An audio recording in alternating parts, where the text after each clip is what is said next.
वेदांत सूत्र, उसका पहला सूत्र है अततो ब्रह्म जिज्ञासा। अब मनुष्य शरीर प्राप्त हुआ है, अब ब्रह्म को जानने की जिज्ञासा कर। यह आज्ञा है मनुष्य शरीर के अंदर। अब धर्म को जान, ब्रह्म का मतलब धर्म।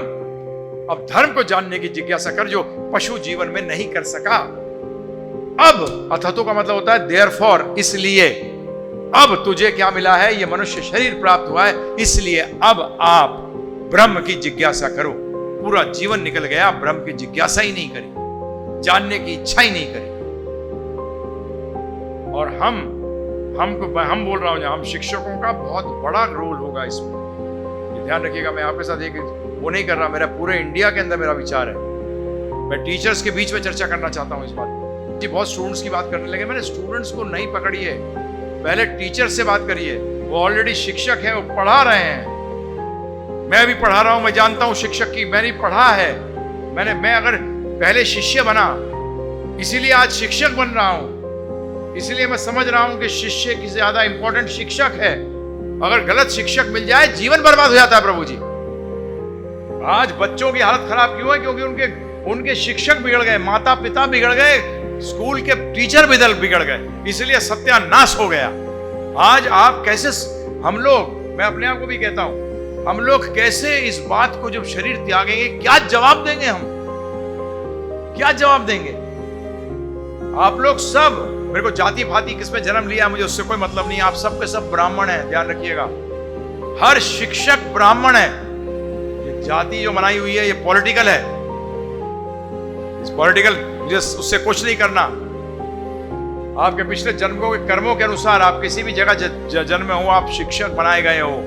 आपका बहुत बड़ा रिस्पॉन्सिबिलिटी हिंदी में क्या कहते हैं? दायित्व है, उत्तरदायित्व है। हमारा बहुत बड़ा उत्तरदायित्व है। उस उत्तरदायित्व को पूर्ण करना है। आपसे मेरे को सुरेश पोद्दार जी पूछने लगे कि बोले ये कैसे करेंगे? मैंने कहा मैं भी उनसे चर्चा करूंगा, परंतु वो मुझसे ज्यादा एक्सपीरियंस है इस बात के अंदर। मैं तो आध्यात्मिक विज्ञान देने वाला हूं, परंतु मैंने कहा टीचर इतना तो बता ही सकता है क्लास के अंदर कि बेटा डार्विन की थ्योरी है, वो उसको क्या कहते हैं, उसको कंपेयर करने को हिंदी में कहते हैं तुलनात्मक बता सकता है ना। बताओ बेटा, अपने आप आ गया। साइंस बड़ी अजीब चीज है प्रभु जी। साइंस क्या कहती है? साइंस कहती है कोई चीज बाई चांस नहीं आती। बाई चांस को हिंदी में क्या कहेंगे? अकस्मात नहीं आती, है ना। परंतु कहता जो ब्रह्मांड था ये अकस्मात आ गया। अजी यार कमाल के लोग कहते हैं कोई भी और चीज अकस्मात नहीं आती, उसके कोई कारण होता है। और जब इस सृष्टि की रचना की बात हुई तो क्या कहते हैं? अकस्मात आ गई। ये कैसे हो सकता है प्रभु जी? मुझे समझाइए जरा, मैं जानना चाहूंगा आप लोगों से।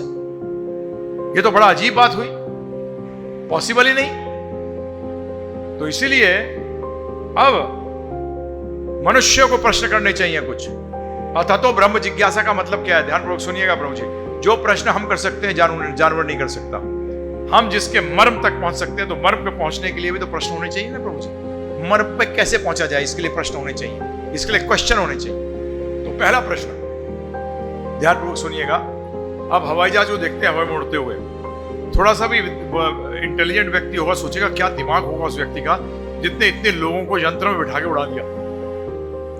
परंतु क्या एक कदम आगे सोचा कि उसका दिमाग क्या होगा जिसने कि ये ग्रह उड़ा दिए, जिसके अंदर पता नहीं कितने जीव हैं? प्रभु जी बताइए आप मुझे। और इस पे नियम से चल रहे हैं कि अपने झटके से चलते हैं? आज से 1000 साल बाद आप भविष्यवाणी कर सकते हैं सूर्य उदय कितने बजे होगा। इसका मतलब क्या है? नियम है कि नहीं है प्रभु जी? बताइए आप मुझे। नियमों और नियम को देने वाला नियंता तो होता ही है प्रभु जी।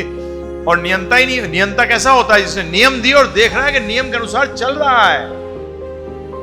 अब यह प्रश्न उठता है कि अगर किसी ने बनाया है कुछ, उसने हवाई जहाज बनाया, क्यों बनाया? कि लोगों को इधर से उधर पहुंचाने के लिए, कि जल्दी पहुंच सकेंगे, आराम से पहुंच सकेंगे।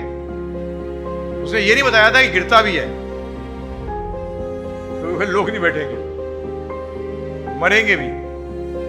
उड़ता है, इतने लोग जाते हैं, उद्देश्य था प्रभु जी।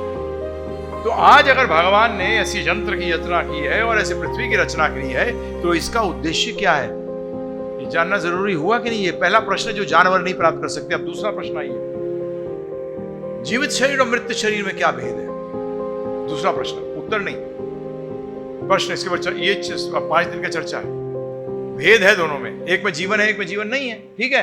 अब इसका प्रश्न होता है कि जीवन का कारण क्या है। इसके दो कारण हो सकते हैं जी। एक तो ये बैटरी की तरह है, बैटरी खत्म हो गया जीवन, ठीक है जी। और दूसरा कारण क्या हो सकता है कि इसमें से कोई चीज थी जो निकल गई, जिसके कारण की जो जीवन दे रही थी वो निकल गई। विज्ञान में अगर आप देखेंगे, विज्ञान के अंदर सेकंड आंसर को लोग लेके चलेंगे, पहले आंसर में तो विज्ञान खत्म हो गया, रिसर्च ही खत्म हो गई। और जो ये वस्तु है जो कि बेसिकली निकल जाती है, इस वस्तु का नाम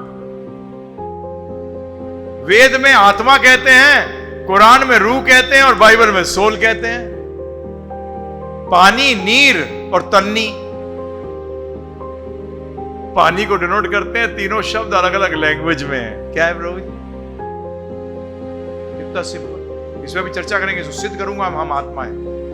हाँ, मैं साइंटिफिकली भी, तार्किक रूप में भी और सामान्य ज्ञान से ये आपके सामने रखूंगा। ये विषय है सब। ये प्रश्न उत्तर हुआ कि ठीक है कोई निकल जाता है। अच्छा, जो निकल जाता है इसका वो पहले के उत्तर के साथ जिस व्यक्ति ने बनाया उसके साथ का कोई संबंध है? होना ही चाहिए। और यदि संबंध है, उस संबंध में कार्य कैसे करूं? क्योंकि आप जब जाते हैं कहीं, किसी से मिलते हैं, कोई नए अरे ये तेरे मामा जी हैं, अरे कभी मिला नहीं, एकदम प्रभु जी क्या होता है उस संबंध में फिर आप कार्य करते हो। तो ये बेसिकली प्रश्न जो है, इनके उत्तर हमें जानने चाहिए। ये बहुत ही आवश्यक